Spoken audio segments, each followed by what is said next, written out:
باللہ من الشیطان الرجیم بسم اللہ الرحمن الرحیم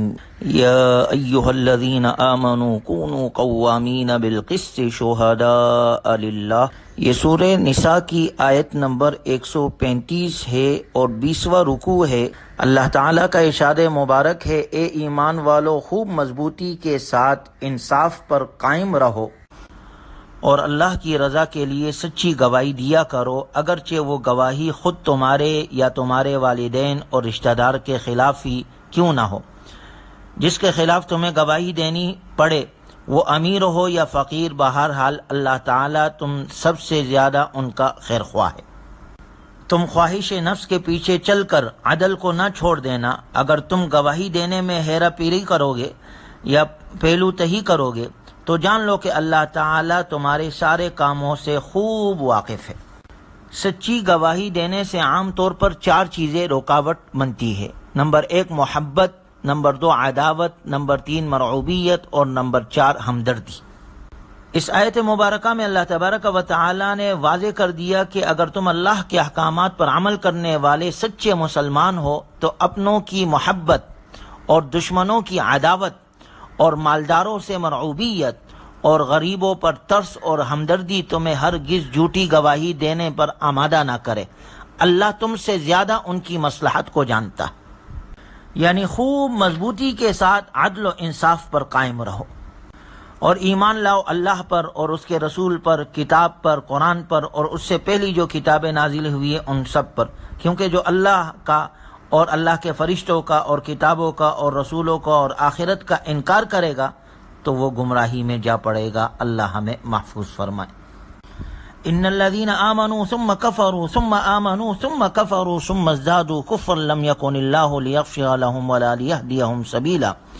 جو لوگ ایمان لائے پھر کافر ہو گئے، پھر ایمان لائے پھر کافر ہو گئے، پھر کفر میں بڑھتے ہی چلے گئے، ایسے لوگوں کو اللہ ہرگز نہیں بخشے گا اور نہ ہی انہیں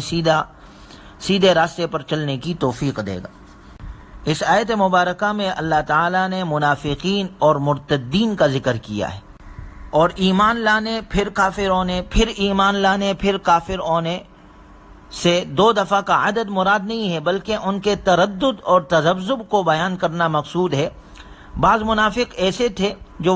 واقعتاً ایسے ہی کرتے تھے، وہ کبھی مسلمان ہو جاتے اور کبھی کافروں سے جا ملتے، اور بعض بظاہر تو ایسا نہیں کرتے تھے لیکن ان کے دل میں کفر اور ایمان کے بارے میں کشمکش جاری رہتی تھی، اور وہ فیصلہ نہیں کر پاتے تھے کہ کفر اور ایمان میں کس کا ساتھ دینا ہمارے لیے زیادہ بہتر ہے۔ لیکن ان کی آخری حالت یہ ہوئی کہ انہوں نے کفر کی نجاست کو اختیار کر لیا اور اسی میں ہی ترقی کرتے چلے گئے، اور ظاہر ہے جو کوئی اپنے اختیار سے کفر کا ساتھ دینے کو پسند کر لے گا تو اللہ تعالیٰ بھی انہیں ایمان کا راستہ اختیار کرنے پر مجبور نہیں کرتا۔ ان منافقین کی ایک علامت اور صفت یہ بھی ہے کہ وہ ایمان والوں کے بجائے کافروں سے دوستی رکھتے ہیں، جس کی وجہ سے ان کی یہ ناقص سوچ ہے کہ چونکہ ظاہری عزت اور قوت کفار کو حاصل ہے تو ان کے ساتھ دوستی رکھنے سے ہمیں بھی عزت اور قوت حاصل ہو جائے گی، لیکن یہ ان کی خام خیالی ہے، کیونکہ اصل عزت اور قوت و غلبہ صرف اللہ کے لیے خاص ہے اور وہ اپنے اولیاء کو عزت عطا کرتا ہے۔ ایبتغون عندهم العزہ فللہ العزۃ جمیعا۔ عزت تو سارے اللہ کے دست قدرت میں ہے۔ آخرت میں تو بہرحال اللہ کی بندگی اختیار کرنے والوں کو ہی عزت حاصل ہوگی۔ دنیا میں بھی جو فرد اور معاشرہ اور قوم صحیح معنوں میں بندگی اللہ کی اختیار کرتا ہے اسے عزت حاصل ہوتی ہے۔ آج اگر مسلمانوں کو اجتماعی عزت حاصل نہیں تو اس کی وجہ یہ ہے کہ مسلمان اجتماعی طور پر اللہ کی بندگی سے، رب کی عبادت سے دور ہو چکے ہیں۔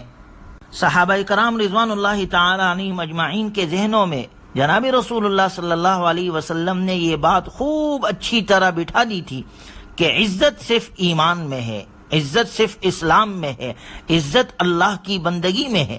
کفر، شرک اور تکبر میں کوئی عزت نہیں ہے۔ دنیا کی مادی چیزوں میں عزت تلاش کرنے والے ذلیل و خوار ہی رہتے ہیں، انہیں حقیقی عزت کبھی حاصل نہیں ہوتی۔ آگے اللہ تبارک و تعالی نے ذکر فرمایا اگر اللہ کے احکام کا مذاق اڑانے والے کافروں اور منافقوں کی مجلس میں تم خاموشی سے بیٹھے رہے تو تم بھی گناہ میں شریک ہو گئے، اگرچہ دونوں کی نوعیت میں فرق ہوگا، انہیں کفر کا گناہ ہوگا اور تمہیں فسق کا،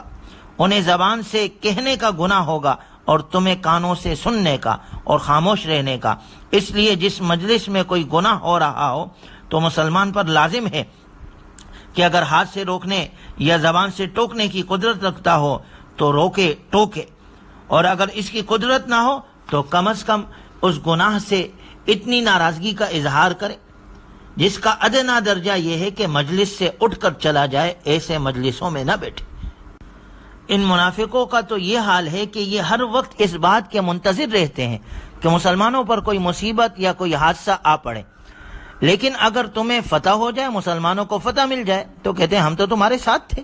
لہذا مال غنیمت میں ہمیں بھی حصہ دو۔ اور اگر بالفرض کافروں کا داؤ چل جائے اور تو یہ فوراً اپنا پایا پلٹ دیتے ہیں اور کافروں پر احسان جتلاتے ہیں اور کہتے ہیں تمہیں ہماری وجہ سے ہی فتح حاصل ہوئی ہے، جنگ میں فلاں فلاں موقع پر ایسا تھا کہ تم ہمارے قابو میں تھے اور ہم چاہتے تو تمہیں قتل کر سکتے تھے، اگر ہم دل سے مسلمانوں کا ساتھ دیتے تو تمہیں کوئی بھی شکست سے نہیں بچا سکتا تھا، یہ ہم ہی ہیں جو مسلمانوں کی مخبری اور جاسوسی کرتے رہے ہیں، لہٰذا اب ہمارا حصہ دو۔ یعنی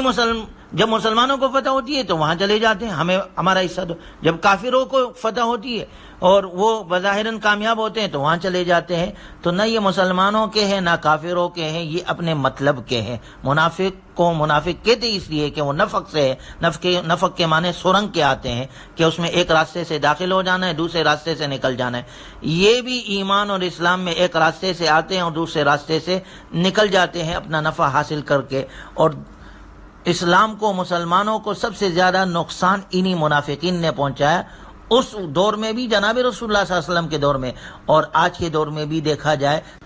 تو مسلمانوں کو اور اسلام کو سب سے زیادہ تکلیف پہنچانے والی یہی منافقین کی جماعت ہے، جو چند پیسوں کے خاطر، چند عہدوں کے خاطر، چند ڈالروں کے خاطر اپنا سارا ضمیر بیچ دیتے ہیں۔ اللہ تعالی ہمیں مسلمانوں کو ایسے لوگوں سے محفوظ فرمائے، کیونکہ ان منافقین کی اصل غرض دنیاوی مفادات ہوتے ہیں، ایمان اور اسلام سے ان کا کوئی تعلق نہیں ہوتا۔ اگلے رکوع میں اللہ نے ذکر کیا ان المنافقین یخادعون اللہ وهو خادعهم، یہ منافق اللہ کے ساتھ دھوکہ بازی کرتے ہیں حالانکہ اللہ نے انہیں دھوکے میں ڈال رکھا ہے۔ منافق یہ سمجھ رہے ہیں کہ انہوں نے اللہ کو دھوکہ دے دیا، در حقیقت یہ خود ہی دھوکے میں پڑے ہوئے ہیں، کیونکہ اللہ کو کوئی دھوکہ دے نہیں سکتا، اور اللہ تعالیٰ ان کو اس دھوکے میں پڑا رہنے دیتا ہے جو انہوں نے خود اپنے آپ کو اپنے اختیار سے دے رکھا ہے۔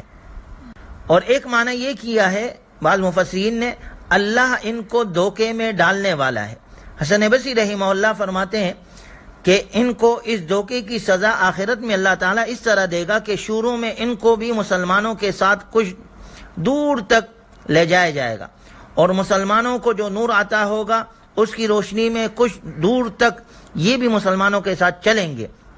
اور یہ سمجھنے لگیں گے کہ ان کا انجام بھی مسلمانوں کے ساتھ ہوگا، مگر آگے جا کر ان سے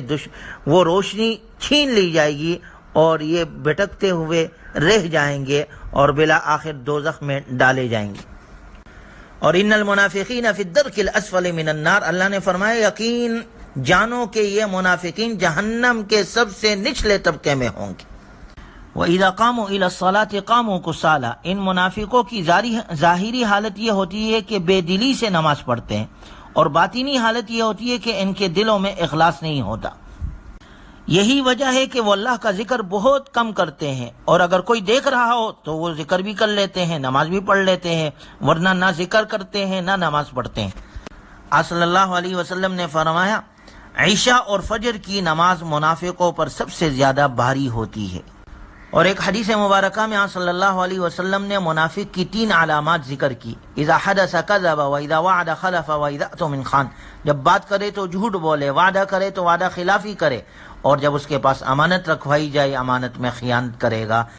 اللہ تعالی ہمیں ہر قسم کے نفاق سے محفوظ فرمائے اور کامل طور پر قرآنی تعلیمات پر عمل کرنے کی توفیق عطا فرمائے۔ وآخر دعوانا الحمدللہ رب العالمین۔